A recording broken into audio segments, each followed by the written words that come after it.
Hello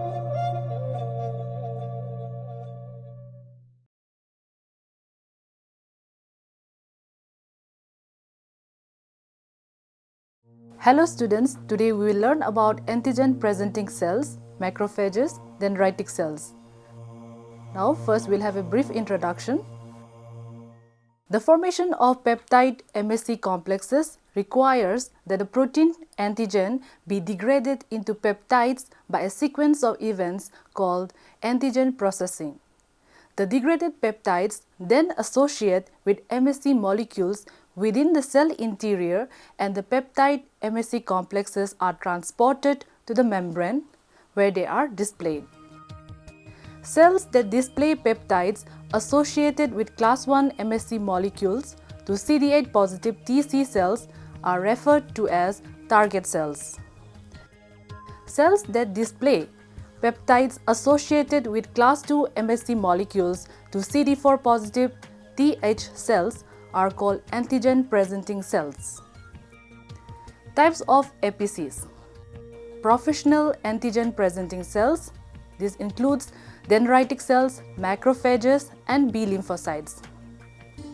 Non-professional antigen presenting cells includes fibroblasts, skin, thymic epithelial cells, glial cells from brain, thyroid epithelial cells, pancreatic beta cells, vascular endothelial cells. Now let us see how antigen is recognized by T cells. The T cell receptor recognizes only antigen that is bound to a particular classes of self molecules encoded by genes within the major histocompatibility complex on the surface of antigen presenting cells. T cells expressing CD8, a dimeric membrane glycoprotein, are restricted to recognition of antigen bound to class I MSC molecules. CD4 positive T cells generally function as T helper cells and are class II restricted. CD8 positive T cells generally function as T cytotoxic TC cells and are class I restricted. TH cells are activated by recognition of an antigen class II MSC complex on an antigen presenting cell. After activation, the TH cell begins to divide and gives rise to a clone of effector cells, each specific for the same antigen class II MSC complex. Antigen presentation with class I and class II MSC molecules. Dendritic cells, macrophages, and B lymphocytes differ from each other in their mechanisms of antigen uptake in whether they constitutively express class II MSC molecules and in their co-stimulatory activity. Dendritic cells are the most effective of the antigen presenting cells because these cells constitutively express a high level of class II MSC molecules and co-stimulatory activity. They can activate naive TH cells.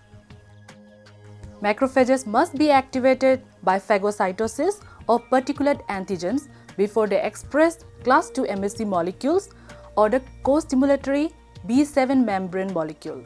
B cells constitutively express class II MSC molecules but must be activated before they express the co-stimulatory B7 molecule. The non-professional antigen presenting cells can be induced to express class II MSC molecules or a co-stimulatory signal.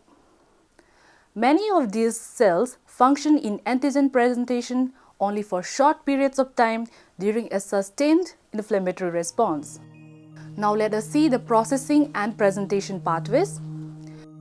The immune system uses two different pathways to eliminate intracellular and extracellular antigens. The first one is the endogenous antigens, the cytosolic pathway. Peptides for presentation are generated by protease complexes called proteasomes. Intracellular proteins are degraded into short peptides by a cytosolic proteolytic system present in all cells. Those proteins targeted for proteolysis often have a small protein called ubiquitin attached to them. Ubiquitin protein conjugates can be degraded by a multifunctional protease complex called a proteasome. Experimental evidence indicates that the immune system utilizes this general pathway of protein degradation to produce small peptides for presentation with class 1 MSC molecules. The proteasomes involved in antigen processing include two subunits encoded within the MSC gene cluster, LMP2 and LMP7, and a third non-MSC protein, LMP10, also called MECL1. All three are induced by increased levels of TC cell cytokine, interferon gamma. The peptidase activities of proteasomes containing LMP2, LMP7 and LMP10 preferentially generate peptides that bind to MSC class 1 molecules. Such proteasomes, for example, show increased hydrolysis of peptide bonds that follow basic and or hydrophobic residues.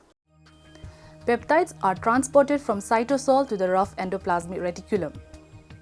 The transporter protein TAP for transporter associated with antigen processing is a membrane-spanning heterodimer consisting of two proteins TAP1 and TAP2. In addition to their multiple transmembrane segments, the TAP1 and TAP2 proteins each have a domain projecting into the lumen of the rough endoplasmic reticulum and an ATP binding domain that projects into the cytosol. Both TAP1 and TAP2 belong to the family of ATP binding cassette proteins found in the membranes of many cells, including bacteria. These proteins mediate ATP dependent transport of amino acids, sugars, ions, and peptides. Peptides generated in the cytosol by the proteasome are translocated by TAP into the rough endoplasmic reticulum by a process that requires the hydrolysis of ATP. TAP has the highest affinity for peptides containing 8 to 10 amino acids, which is the optimal peptide length for class 1 MSC binding. In addition, TAP appears to favor peptides with hydrophobic or basic carboxy terminal amino acids, the preferred anchored residues for class 1 MSC molecules. Thus, TAP is optimized to transport peptides that will interact with class 1 MSC molecules. Peptides assemble with class 1 MSC aided by chaperone molecules. The alpha chain and beta 2 microglobulin components of the class 1 MSC molecule are synthesized on polysomes along the rough endoplasmic reticulum. Assembly of these components into a stable class 1 MSC molecular complex that can exit the RER requires the presence of a peptide in the binding group of the class 1 molecule. Calnexin, a resident membrane protein of the endoplasmic reticulum, associates with the free class 1 alpha chain and promotes its folding. When beta 2 microglobulin binds to the alpha chain, calnexin is released and the class 1 molecule associates with the chaperone calreticulin and with tapacin. Tapacin, TAP-associated protein, brings the TAP transporter into proximity with the class 1 molecule and allows it to acquire an antigenic peptide. The physical association of the alpha chain and the beta microglobulin heterodimer with the TAP protein promotes peptide capture by the class 1 molecule before the peptides are exposed to the luminal environment of the RER. Peptides not bound by class 1 molecules are rapidly degraded. As a consequence of peptide binding, the class 1 molecule displays an increased stability and can dissociate from calreticulin and tapacin, exit from the RER and proceed to the cell surface via the Golgi. An additional chaperone protein ERP57 contributes to the formation of disulfide bonds during the maturation of class 1 chains. And the second pathway, exogenous antigens, the endocytic pathway. Macrophages internalize antigen by both processes, whereas most other APCs are not phagocytic or are poorly phagocytic and therefore internalize exogenous antigen only by endocytosis, either receptor-mediated endocytosis or pinocytosis. B cells, for example, internalize antigen very effectively by receptor-mediated endocytosis using antigen-specific membrane antibody as the receptor. Peptides are generated from internalized molecules in endocytic vesicles. Once an antigen is internalized, it is degraded into peptides within compartments of the endocytic processing pathway. The endocytic pathway appears to involve three increasingly acidic components: early endosomes pH 6.0 to 6.5, late endosomes or endolysosomes pH 5.0 to 6.0, and lysosomes pH 4.5 to 5.0.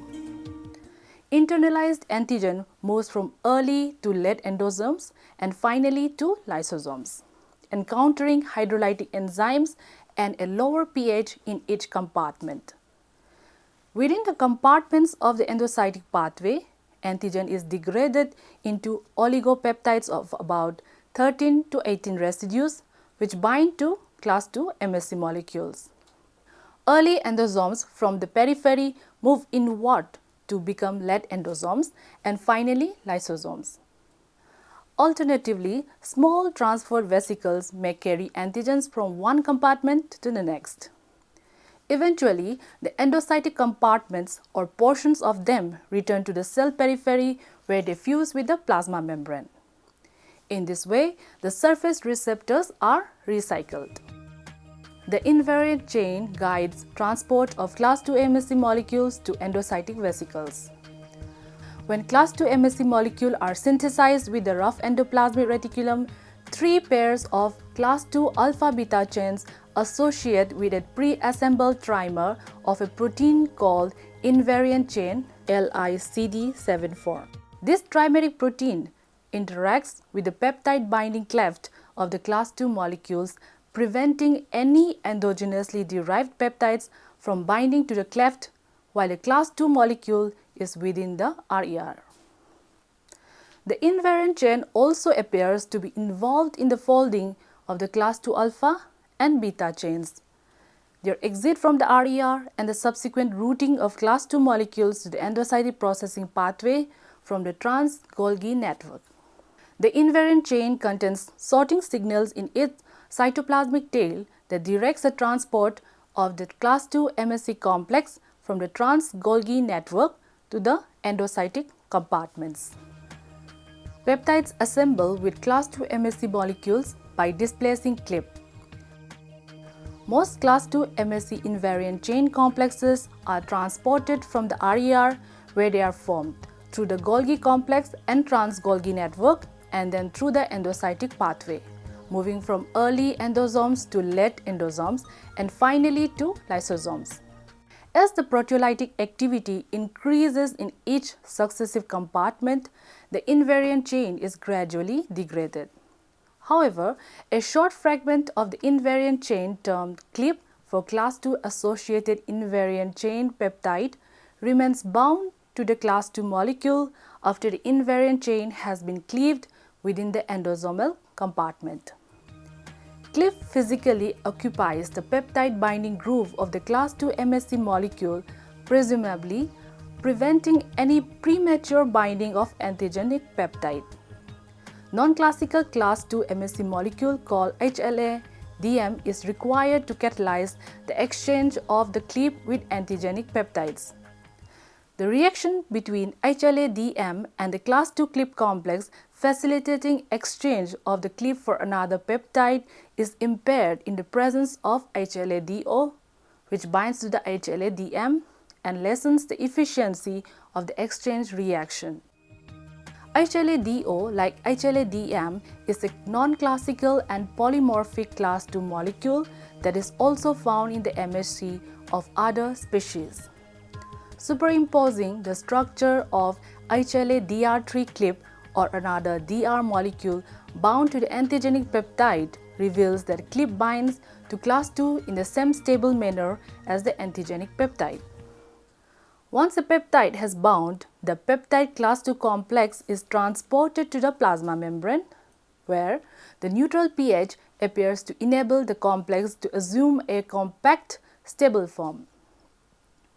Peptide is bound so strongly in this compact form that it is difficult to replace a class 2 bound peptide on the membrane with another peptide at physiologic conditions.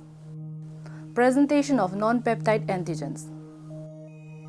Certain CD1 molecules are recognized by T cells in the absence of foreign antigens, and self-restriction can be demonstrated in these reactions.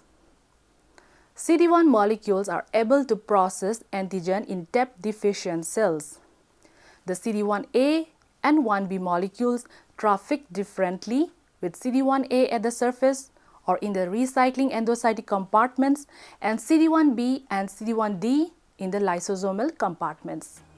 The T cell types reactive to CD1 were first thought to be limited to the T cells expressing the gamma delta TCR and lacking both CD4 and CD8 or T cells with a single TCR alpha chain, but recent reports indicate that a wider range of T cell types will recognize CD1 presenting cells. Now coming to the conclusion, we have learned that T cells recognize antigen displayed within the cleft of a self-MSC molecule on the membrane of a cell.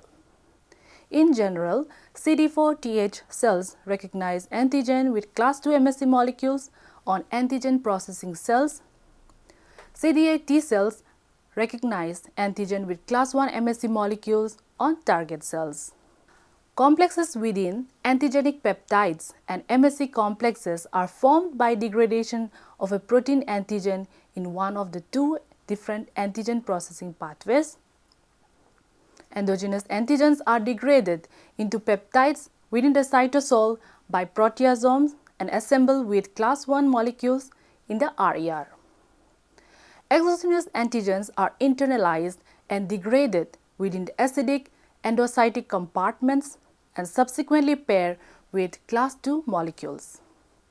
Peptide binding to class 2 molecules involves replacing a fragment of the invariant chain in the binding cleft by a process catalyzed by non-classic MSC molecules HLA-DM. Presentation of non-peptide lipid and glycolipid antigens derived from bacteria involves the class 1-like CD1 molecules. Thank you.